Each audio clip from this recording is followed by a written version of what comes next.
माणूस इतर प्राण्यांपेक्षा बुद्धिमान व श्रेष्ठ आहे, कारण माणूस वेगवेगळे शोध लावतो.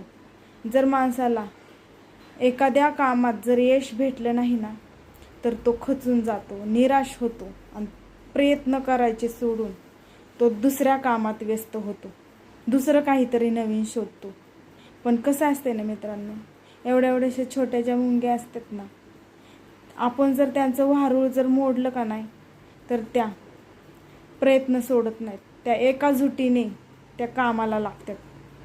आणि जेवढ्या वेळा मोडसाल ना, तेवढ्या वेळा ते प्रयत्न करतात आणि तेवढ्या वेळा त्यांचं वारूळ तयार करतातच. त्यांना भूक नसती तरी पण त्या अन्नाच्या शोधात असतात आणि त्यांचं अन्न साठवून ठेवतात. तसं माणसांचं नसतं. शिकायचं म्हणलं तर आपण एवढ्या छोट्याशा मुंग्यांपासून पण बरंच काही शिकू शकतो आणि त्यांच्याकडून पण अनुभव घेऊ शकतो.